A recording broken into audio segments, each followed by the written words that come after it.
한미 예수님, 네, 대림 시기 잘 보내고 계신가요? 대림 시기를 어떻게 보내는 게 잘 보내는 걸까요? 대림 시기 어떻게 보내는지도 잘 모르시면서 잘 보내고 계신다고 하시니 당황스럽네요. 대림 시기는 뭘 하는 시기라고 이야기하죠? 네, 뭐 제가 대충 유추해 보거니와 아기 예수님을 맞이할 준비를 하는 시기다라고 말씀해 주신 거죠? 네, 감사합니다. 아기 예수님을 맞이할 준비를 한다라고 생각을 할 때 무슨 준비를 해야 될까요?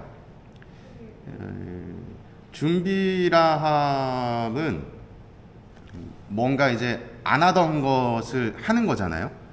뭐 누가 손님이 온다 그러면 집안 청소도 하고, 또 뭐 손님이 오니까 식사 대접한다고 장도 보고 요리도 하고, 뭐 안 하던 뭐 옷 정리도 하고, 뭐 또 집에 페브리즈도 막 이렇게 좀 뿌리고, 이러한 것들이 이제 준비의 과정이죠.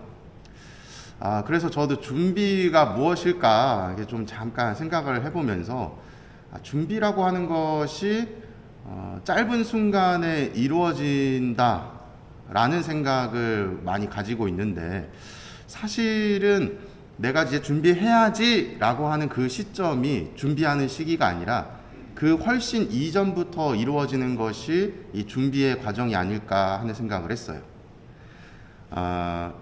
제가 사제가 어떻게 되었을까요? 제가 사제가 되기 위해서 신학교를 입학을 했겠죠. 신학교를 입학을 해서 뭐 대략 한 9년에서 한 10년 정도의 시간을 쭉 보내면서 나름대로 뭔가의 이 준비를 했겠죠. 뭘 했을까요? 뭐 말하는 방법을 준비를 하기도 했을 거고, 또 성경적인 지식을, 또 어떤 영성적인 그런 과정을, 또 이 사목을 하는데 필요한 체력을, 뭐 다양한 부분에 있어서 무언가를 준비를 했을 겁니다. 근데 과연 신학교를 입학하는 그 순간부터 준비한 것이 사제가 되기 위한 준비였을까? 가만히 생각하니까 또 그런 건 아닌 것 같은 거죠. 왜 그렇게 생각을 하냐면, 사제가 되고자 마음먹은 그 순간부터 제 삶이 조금씩 변화되었거든요. 이전에는 그냥 놀기 바빴고 친구들 만나기 바쁜 삶이었는데, 신학교를 가야 되겠다, 사제가 돼야 되겠다라는 마음을 먹는 순간에, 사제가 되려면 뭐가 필요하지? 지금 나에게 무엇을 준비를 해야 될까? 하는 생각을 하면서 조금씩 평소에는 관심 없던 것들에도 관심을 기울이면서 살아가기 시작을 합니다. 그럼 또 한 번 생각을 해보는 거죠.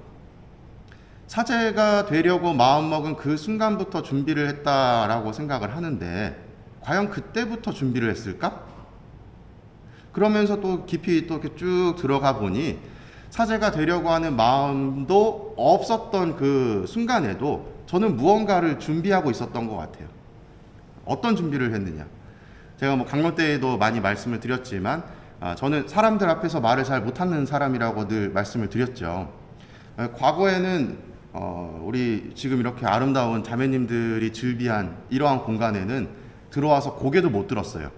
마치 이 자매님들은 너무 신성해서 제가 감히 쳐다볼 수 없는 그러한 존재라는 생각을 했기 때문에, 손을 잡는다라는 것은 뭐 이해할 수도 없었고, 같은 공간에 있으면 심장이 벌컹벌컹 뛰었던 그러한 사람이었는데, 어느 순간부터 그러한 부분들이 변화되기 시작을 합니다.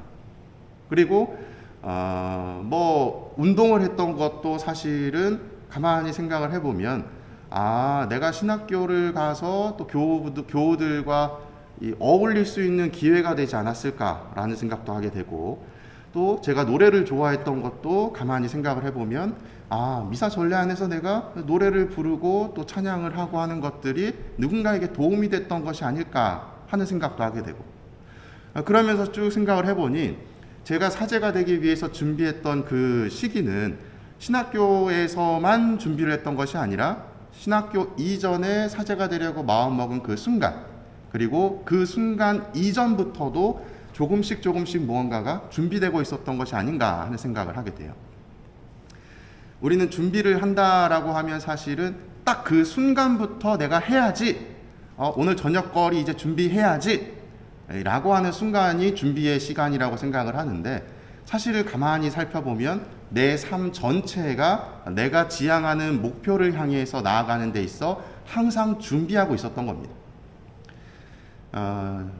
조금 허황된 책 소개를 하나 할까 하는데, 읽어보신 분들 계실지도 모르겠어요.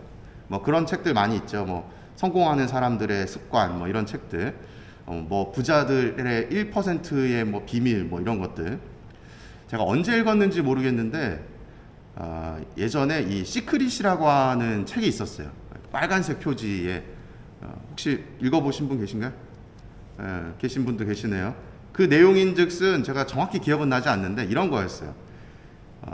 내가 마음 먹은 상태, 그러니까 내가 무엇을 마음을 먹으면 이 우주가, 좀 사이비 같은데, 우주가 그러한 것들을 나에게 이렇게 끌어다 준다는 거였어요.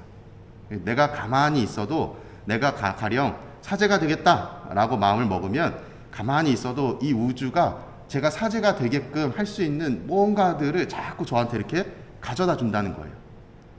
말만 보면 굉장히 허황된 것일 수 있는데, 이걸 조금 더 생각을 해보면 어떻게 해석을 할 수 있냐면, 내가 무슨 생각을 가지고 살아가느냐에 따라서 나에게 주어지는 것들이 달라진다는 겁니다. 우리가 그렇죠. 똑같은 것들을 보면서 다르게 해석할 수가 있어요. 누군가는 돈을 벌면서 돈의 그 어떤 경제적인 그 과정들, 돈을 불리는 과정들에 집중하는 사람이 있을 수도 있고, 똑같이 돈을 벌면서도 누군가는 하느님께서 나에게 어떻게 이렇게 또 도움을 주셨지? 하느님께 감사드려야지 하는 생각을 가지는 분들도 있을 수 있겠죠. 내가 어떤 마음을 가지느냐에 따라서 다양한 사건들은 나에게 다르게 다가오게 됩니다. 결국 마음먹기에 따라 달라진다라는 것이죠. 우리가 준비한다라고 하는 것은 내가 지금 이 순간에 무언가를 준비한다라고 하는 것이 아니라 먼 미래에 나에게 닥쳐올 무언가를 준비하는 겁니다. 여러분들은 이미 내가 해야지 하는 그 순간이 아니라 이미 예전부터 무언가를 준비해오고 있었던 거예요. 그렇다면 여기서 이제 질문을 던질 수 있겠죠. 여러분들이 삶 속에서 가장 가치 있고 중요하다고 생각하시면서 준비해오고 있는 것은 무엇일까? 누군가는 뭐 자녀의 뭐 성공일 수도 있고, 누군가는 가정의 화목일 수도 있고, 누군가는 경제적인 성장일 수도 있고, 다양한 부분에 다양한 관심사를 지니고 있을 겁니다. 그리고 여러분들의 삶 안에 그것이 중심이 되어서 나라고 하는 사람을 구성하는 과정에 놓여 있는 것이죠. 저는 뭐 몇몇 분들에게 그런 이야기를 드렸어요. 제가 이제 사제가 되었기 때문에 저의 목표는 달성을 했죠? 했을까요? 저는 뭐 큰 목표는 하느님 나라에 가는 것이지만, 소소하게 하느님 나라에 가기 전에 세운 목표들이 몇 가지가 있습니다. 그 중에 하나가 무엇이냐면 40이 넘어서는 사람들에게 강의하는 나의 모습을 꿈꿔요. 본당에서만 강의하는 것이 아니라 더 많은 곳에서 다양한 사람들을 만나면서 강의하는 것을 꿈꾸고 있습니다. 꿈은 어떻게 될까요? 역시 다 4강 신화에 함께 하셨던 분들이네요. 꿈은 이루어진다고 하죠. 그 꿈을 이루려면 꿈을 꾸어야 꿈이 이루어지는 겁니다. 내가 계속해서 생각하고 집중하고 준비하는 과정이 있어야만 추후에 또 이런 표현 써서 그렇지만 전 우주가 저에게 필요한 것들을 끌어주는 것처럼 결국 내 마음먹은 상황에 따라서 내가 처해 있는 요소의 것들이 나에게 내 꿈을 이루어주는 그런 어떤 영양분으로서 작용하는 것입니다. 여러분들께서도 각자가 소망하시는 것들이 분명 있으실 거예요. 누군가는 그냥 뭐 건강하기만 하면 됐지 뭐, 그냥 미사 참여하면 됐지 뭐 라고 하는 소망을 가지신 분도 계실지 몰라요. 뭐 어떤 소망이든 간에 여러분들이 소망하는 것, 작은 것 하나하나라도 결국 마음을 쓰고 있다면 이루어질 겁니다. 그리고 나아가서 신앙인이라면 우리가 기본적으로 가지고 있어야 되는 마음가짐은 무엇일까요? 지금의 이 대림 시기에 아기 예수님을 잘 맞이할 준비를 하는 것. 그 준비는 사실 지금 해야지가 아니라 이미 여러분들의 삶 전체 안에서 해오고 계시던 거예요. 새로운 것이 아니라 이미 하고 있던 것들입니다.